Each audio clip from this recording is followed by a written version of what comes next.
مسجدوں کو ویران کرنے والوں، رمضان المبارک میں بھی کھیل کود میں نمازوں کو ترک کرنے والوں، سحری کھا کر کے سو کر عصر کی نماز کے وقت اٹھنے والوں، روزے کی سبسکرائب کیجیے ہمارے چینل نور رضا کو اور بیل آئیکن کو پریس کیجیے جس سے آپ کو ہماری نیو ویڈیو کی نوٹیفیکیشن ملتی رہے۔ ہم لوگ مسلمان ہیں الحمدللہ، آخری نبی صلی اللہ علیہ وآلہ وسلم کے امتی ہیں، لیکن حضور اکرم صلی اللہ علیہ وآلہ وسلم کی باتوں پر جیسا اس امت کو یقین ہونا چاہیے ویسا یقین کم پایا جا رہا ہے۔ اس کی وجہ ہے کہ یقین کمزور ہونے کی وجہ سے ہم عمل کے معاملے میں بھی کمزور ہوتے جا رہے ہیں۔ اللہ کے رسول صلی اللہ علیہ وآلہ وسلم کی بات پر ہمیں کس طرح یقین ہونا چاہیے، کیسا یقین ہونا چاہیے؟ بزرگوں نے فرمایا ہمیں جتنا یقین اپنی ماں کا بیٹا ہونے پر ہے اس سے زیادہ یقین اللہ کے رسول صلی اللہ علیہ وآلہ وسلم کی باتوں پر ہونا چاہیے۔ اور وہ اس کی بہترین مثال کس طریقے سے صحابہ اللہ کے رسول صلی اللہ علیہ وآلہ وسلم کی بات پر یقین کیا کرتے تھے۔ یاد رکھنا، جب تک کہ یہ امت اللہ و رسول کی باتوں پر سچے دل سے یقین کرنا نہیں سیکھتی، اس وقت تک عمل کا جذبہ پیدا ہو ہی نہیں سکتا، اس وقت تک دلوں میں خشیت ربانی پیدا ہو ہی نہیں سکتی۔ اللہ اکبر! کیا صحابہ کا یقین تھا! اللہ کے رسول علیہ الصلوۃ والتسلیم نے ایک دیہاتی سے گھوڑا خریدا، اور گھوڑا خریدنے کے بعد دیہاتی کی نیت خراب ہو گئی اور وہ اپنی بات سے مکر گیا۔ اللہ کے رسول علیہ الصلوۃ والتسلیم سے اس نے جھگڑا کرنا شروع کیا۔ اللہ کے رسول علیہ السلام فرماتے ہیں میں نے تم سے گھوڑا خریدا، وہ کہتا ہے میں نے آپ کو بیچا ہی نہیں۔ اب اللہ کے رسول علیہ السلام نے جب سودا کیا تھا اس وقت تو کوئی درمیان میں موجود نہیں تھا، یا تو بیچنے والا تھا یا تو حضور خریدنے والے تھے۔ ایسے میں گفتگو ہو رہی تھی، اتنے میں حضرت سیدنا خزیمہ رضی اللہ تبارک و تعالیٰ عنہ وہاں سے گزرے، اور گزرنے کے بعد عرض کیا یا رسول اللہ صلی اللہ تعالی علیہ وآلہ وسلم، میرے ماں باپ آپ پر قربان آقا، آپ کے چہرے پہ میں پریشانی کے آثار دیکھ رہا ہوں۔ اللہ کے رسول علیہ السلام فرماتے ہیں اس دیہاتی سے میں نے گھوڑا خریدا اور اب یہ انکار کرتا ہے۔ اللہ کے رسول علیہ الصلوۃ والتسلیم فرماتے ہیں اب یہ مجھ سے کہتا ہے کہ کوئی گواہ پیش کرو، اگر آپ اپنے قول میں سچے ہیں تو کوئی گواہ پیش کرو۔ اللہ اکبر! اور جب خریدی ہو رہی تھی اس وقت تو کوئی گواہ موجود نہیں تھا۔ حضرت خزیمہ نے عرض کیا یا رسول اللہ صلی اللہ علیہ وآلہ وسلم، میں اس بات کی گواہی دیتا ہوں کہ گھوڑے کا سودا آپ نے کیا ہے، گھوڑا آپ نے خریدا ہے۔ اللہ کے رسول علیہ السلام کی اس بات پر آقا علیہ السلام نے یہ بات سنی تو حضور ارشاد فرماتے ہیں خزیمہ تم موجود نہیں تھے، اس کے بعد تم کس طریقے سے گواہی دے سکتے ہو اور کیوں گواہی دے رہے ہو؟ حضرت خزیمہ نے عرض کی یا رسول اللہ، جب آپ نے کہا اللہ ایک ہے، بن دیکھے میں نے مان لیا۔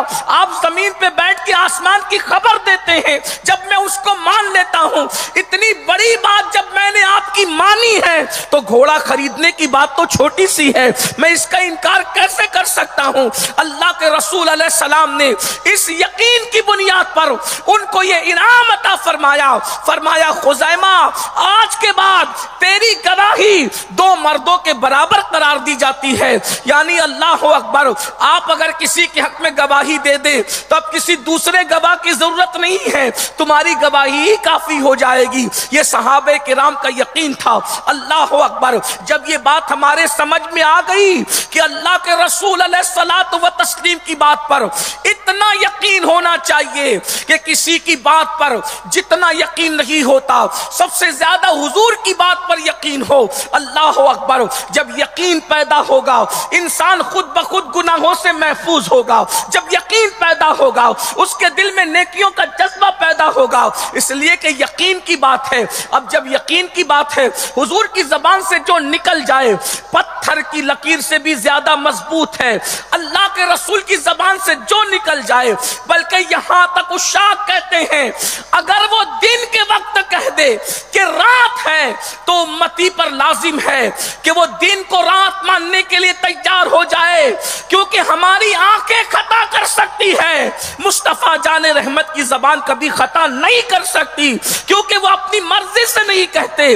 وما ينطق عن الهوى ان هو الا وحی یوحی، وہ جو کچھ کہتے ہیں زبان ان کی ہے، کلام خداوند قدوس کا ہے، انہوں نے اپنی مرضی سے کبھی بات ہی نہیں کہی۔ اب بتاؤ جب حضور علیہ السلام کی بات پر اتنا یقین پیدا ہو تو اب وہ رسول صلی اللہ علیہ وآلہ وسلم اب خود 1450 سال پہلے فرما رہے ہیں جب یقین پیدا ہوگا تب حضور کی باتیں سنو، آقا علیہ السلام کی باتیں سنو۔ اللہ کے رسول صلی اللہ علیہ وآلہ وسلم فرماتے ہیں کہ جہنم ہے اور جہنم کے اندر ایک وادی ہے، اس وادی کو وادی غی کہتے ہیں، یہ اللہ کے رسول کا فرمان ہے۔ یاد رکھنا انہوں نے جو کہہ دیا وہ ہو کر کے رہے گا، انہوں نے جس کے لیے عذاب بیان کر دیا وہ ہو کر کے رہے گا، تمہارے منہ سے جو نکلی وہ بات ہو کے رہی۔ اللہ اکبر۔ اب جب ان کا کلمہ پڑھے ہو تو ان کی باتوں پر یقین کرنا بھی سیکھو۔ آقا فرماتے ہیں جہنم کے اندر ایک وادی ہے، اس وادی کو وادی غی کہتے ہیں، اور اس وادی کا حال یہ ہے، اس وادی کے اندر وادی غی کیا ہے؟ ایک جنگل ہے۔ اللہ اکبر۔ جہنم کا جنگل ہے۔ اللہ اکبر۔ وادی غی کیا ہے؟ یہ جہنم کا جنگل ہے۔ اللہ اکبر۔ اگر صحراؤں میں جنگل ہو، زمین کے اوپر جنگل ہو تو جنگل کہتے ہی اس کو ہیں جس کے اندر اکیلا انسان چلے تو اس کو وحشت ہوتی ہے، اس کو خوف ہوتا ہے، وہ بے چین اور بے قرار ہو جاتا ہے۔ اللہ اکبر۔ اندازہ فرمائیں جب جہنم کا جنگل ہے تو وہ کتنا دردناک ہوگا۔ اور پھر میرے آقا فرماتے ہیں وادی غی میں ایک اور وادی ہے، اس وادی کو وادی حبحب کہتے ہیں۔ یہ وادی حبحب کیا ہے؟ اللہ کے رسول صلی اللہ علیہ وآلہ وسلم کے فرمان کا مفہوم ہے وادی حبحب ایک ایسی گہری وادی ہے کہ جہنم بھی جس سے پناہ مانگتا ہے، ایک دو مرتبہ نہیں، وادی حبحب سے جہنم ایک دن میں 36 مرتبہ پناہ مانگتا ہے، جس سے جہنم بھی پناہ مانگتا ہے۔ اور حدیث پاک میں آتا ہے جب جہنم کی آگ سرد پڑنے لگتی ہے، جب جہنم کی آگ ٹھنڈی پڑنے لگتی ہے تو اس وقت وادی حبحب کو اللہ کھولنے کا حکم دیتا ہے، اور وادی حبحب جب کھولا جاتا ہے تو واپس سے جہنم بھڑکنے لگتا ہے۔ فرمایا گیا وادی حبحب اتنی گرم وادی ہے کہ اس میں پہاڑ بھی ڈالے جائیں تو پگھل جائیں، جس میں پہاڑ بھی پگھل جائیں، اس میں بچھو بختی اونٹ کی طرح موٹے موٹے ہیں، اور 70 سال کی لمبائی کے اتنے اس کے اندر سانپ ہے۔ اللہ اکبر۔ صحابہ کرام نے سنا وہ ہماری طرح کمزور ایمان والے نہیں تھے، وہ مضبوط ایمان والے تھے، وہ اللہ کے رسول پر یقین رکھنے والے تھے۔ صحابہ نے سنا کہ جس سے جہنم بھی پناہ مانگے وہ وادی حبحب ہے، جس میں پہاڑ بھی پگھل جائیں وادی حبحب ہے، بختی اونٹوں کی طرح جس میں جو ہے وہ بچھو ہیں وہ وادی حبحب ہے۔ تو صحابہ کرام نے عرض کیا یا رسول اللہ صلی اللہ تعالی علیہ وسلم، ہمارے ماں باپ آپ پہ قربان، اس وادی حبحب میں کس کو ڈالا جائے گا؟ تو اللہ کے سچے رسول صادق و مصدوق مصطفیٰ کریم رؤوف الرحیم صلی اللہ علیہ وآلہ وسلم ارشاد فرماتے ہیں 5 کم نصیب ہے جن کو وادی حبحب میں داخل کیا جائے گا، 5 کم نصیب ہے جن کو وادی حبحب میں ڈالا جائے گا۔ اب دل کے کانوں سے وہ 5 کون ہیں؟ کہیں اللہ نہ کرے ان 5 میں ہم تو نہیں، وہ 5 گنہگار کون ہیں جن کو وادی حبحب میں ڈالا جائے گا؟ اللہ اکبر۔ صحابہ نے پوچھا حضور وہ 5 کون ہیں؟ تو میرے اور آپ کے آقا غیب داں نبی خاتم النبیین